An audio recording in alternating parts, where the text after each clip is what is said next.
আজকে পুজোর দ্বিতীয় দিন, মা দুর্গা কিন্তু এসে গেছে। তো পুজোর দ্বিতীয় দিন, আজকে খুবই একটা ভালো দিন, শুভ দিন। তাই আমাদের নতুন ঘরের গৃহপ্রবেশের পুজোটা সেরে নিচ্ছি, কারণ পুজোটা হয়ে গেলে আমাদের যখন মন চাইবে তখন আমরা ঘরে চলে আসতে পারবো। আমাদের ঘর কিন্তু পুরো কমপ্লিটই হয়ে গেছে, আর একটু বাকি আছে। তো সেটুকু কমপ্লিট হয়ে গেলে আমরা ঘরে চলে আসব। তো দেখতেই পাচ্ছ বন্ধুরা, তোমরা অনেকেই কমেন্ট করেছিলে যে দিদিভাই ঘরের যেদিন পুজো হবে অবশ্যই কিন্তু ভিডিও শেয়ার করবে।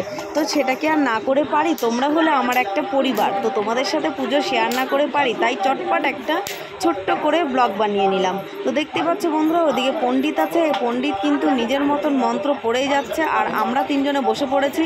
আর এদিকে গ্রামের সব মহিলারা মিলে আমাকে অনেকটা হেল্প করছে, কারণ আমি পুজো সম্বন্ধে মানে এখানে কেমন পুজো হয় সেই সম্বন্ধে কিছুটাই জানি না।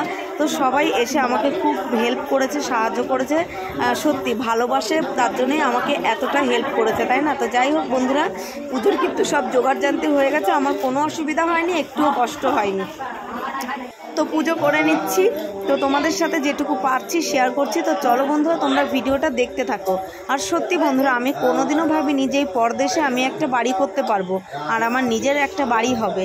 তো চিরজীবনই হয়তো ভেবেছিলাম যে ভাড়া বাড়িতেই কাটিয়ে দিতে হবে, দুঃখ কষ্ট সহ্য করে হয়তো সারাটা জীবনই আমার থাকতে হবে, কিন্তু না।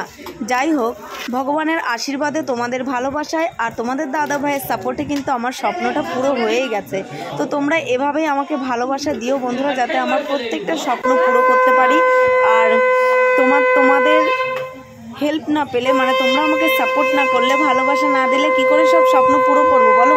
টুকটুক করে স্বপ্নটাই যাতে পুরো করতে পারি। তোমরা একটু ভালোবাসা দিও, আর তোমাদের দাদা ভাইয়ের সাপোর্ট থাকলে আর ভগবানের আশীর্বাদ থাকলে সবই পুরো হয়ে যাবে।